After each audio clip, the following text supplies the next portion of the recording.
पीले दांत वाली बहू। रंजना कभी ब्रश नहीं करती थी। उसे कितनी बार उसके माँ बाप ने डांटा, लेकिन उसका कोई असर उस पर होता ही नहीं था, जिस कारण से उसके दांत पीले पीले हो जाते हैं। शादी के बाद।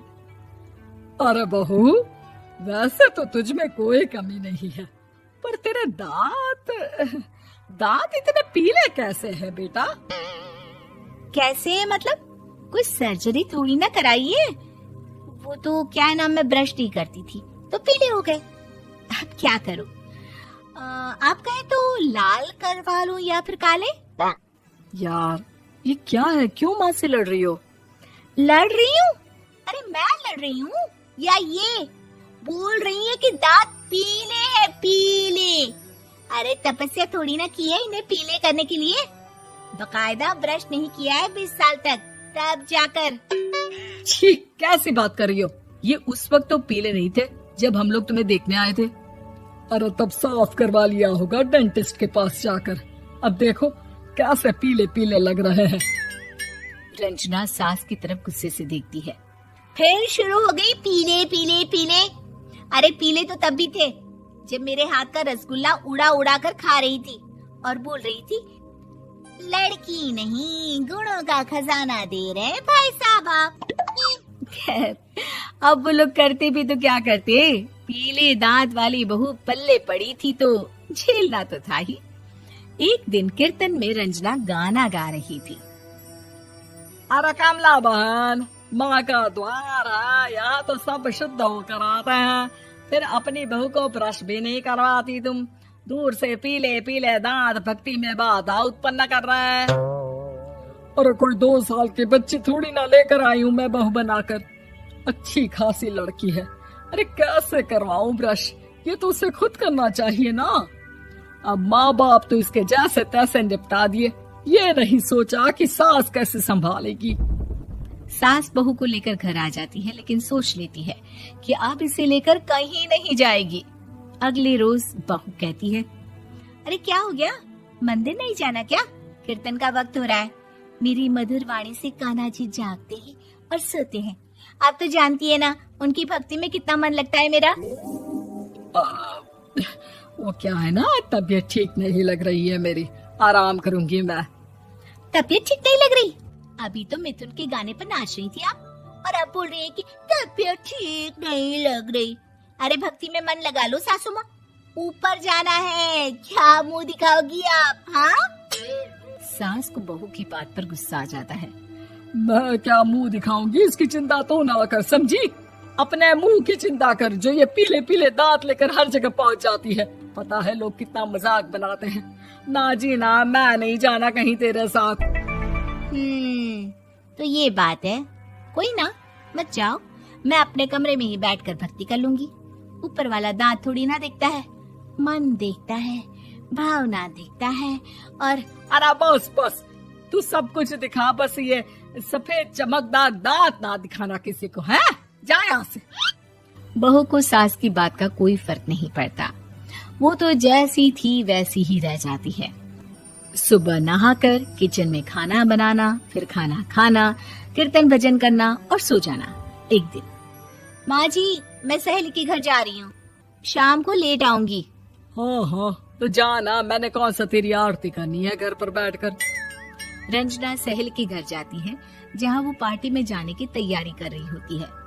अरे शिखा, कहाँ जाने की तैयारी कर रही है? मैं गलत वक्त पर आ गई क्या? अरे नहीं यार, उल्टा सही वक्त पर आ गया। मैंने ये साड़ी और ज्वेलरी निकाली है यार, शाम को इनके ऑफिस की एक पार्टी में जाना है। बताना कैसा लग रहा है ये सब? नहीं यार, इस ड्रेस के साथ तो वो वाली ज्वेलरी अच्छी लगेगी। हाँ हाँ सही बोल रही है, मैंने ध्यान ही नहीं दिया। वैसे तो हमेशा से मस्त फैशन सेंस रखती है। तो बड़ा जाती होगी ना पति के साथ पार्टी में। रंजना कुछ नहीं बोलती, बस सोचती है कि यार काश ये बात सही हो जाती, पर मैं क्यों नहीं जाती पार्टी में? क्या इन लोगों की कोई पार्टी होती नहीं होगी? रंजना घर आती है और रात में पति से सवाल करती है, एक बात बताइए, आप मुझे किसी पार्टी में क्यों नहीं ले जाते? क्या आपके यहाँ ऑफिस में पार्टी नहीं होती? पति बेचारा क्या कहता कि दांत पीले हैं तुम्हारे इसलिए। अरे कोई पार्टी होती नहीं हम लोगों के ऑफिस में, तो कहाँ से लेकर जाऊं? और मार्केट, मॉल, कहीं वीकेंड घूमना, कहीं तो। अरे यार सारे हफ्ते में एक छुट्टी मिलती है, तो सोचता हूँ कि आराम ही कर लूं। क्यों? रंजना मन मार के रह जाती है। पहले कभी सास के साथ मंदिर जाया करती थी, लेकिन वो भी सास ने ले जाना बंद कर दिया। घर बैठी बैठी रंजना बोर हो जाती है। तभी उसे आइडिया आता है और वो मायके जाने का सोचती है। सासू माँ, 2 दिनों के लिए मम्मी के घर जा रही हूँ। अच्छा ठीक है, आराम से जा। और हाँ, माँ से कुछ अच्छी आदत सीख कर आना कि कैसे शरीर के हर भाग की तरह दांतों की सफाई भी जरूरी होती है, समझी? शुरू हो गई ना आप। वो लोग आपकी तरह नहीं है कि छोटी छोटी बात का बतंगड़ बना दे। उन लोगों के लिए मैं मायने रखती हूँ, ना कि मेरे पीले पीले दांत। रंजना माँ को बिना बताए उन लोगों को सरप्राइज देती है, लेकिन जैसे ही वो दरवाजे पर पहुंचती है, अंदर देखती है कि घर वाले कहीं जा रहे होते हैं।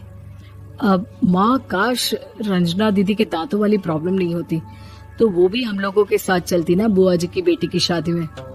हाँ बेटा, लेकिन अब उसे कौन समझाए कि उसको उसके पीले दांत नहीं दिखते, लेकिन उसके आसपास के लोगों को कितना एम्बैरेसिंग फील कराते हैं। मुझे तो कितनी बार उसके स्कूल की टीचर ने शिकायत की कि उसके साथ कोई लड़की बैठना भी नहीं चाहती, और ना ही कॉलेज में कोई उससे बात करना चाहता था। लेकिन पता नहीं क्यों उसे ये बात समझ में ही नहीं आती। कोई कमी नहीं है उस लड़की में, बस यही कि दांत पीले हैं। वो तो भला हो जीजा जी और उनकी माँ का, जो दीदी को जैसी है वैसे ही रखा हुआ है। रंजना को अपने घर वालों की बात सुनकर बहुत दुख होता है।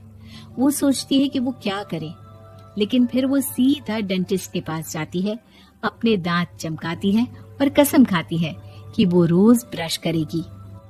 अरे क्या हो गया? तुम तो 2 दिनों के लिए गई थी ना। पर कोई ना, अच्छा है, चलो आ गई तो। रंजना सास के सामने आकर खड़ी हो जाती है और पूरी स्माइल करती है, उसके चमकदार दांतों को दिखाती हुई। चले मंदिर।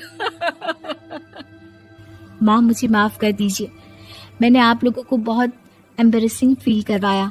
मैं आज से रोज ब्रश करूंगी।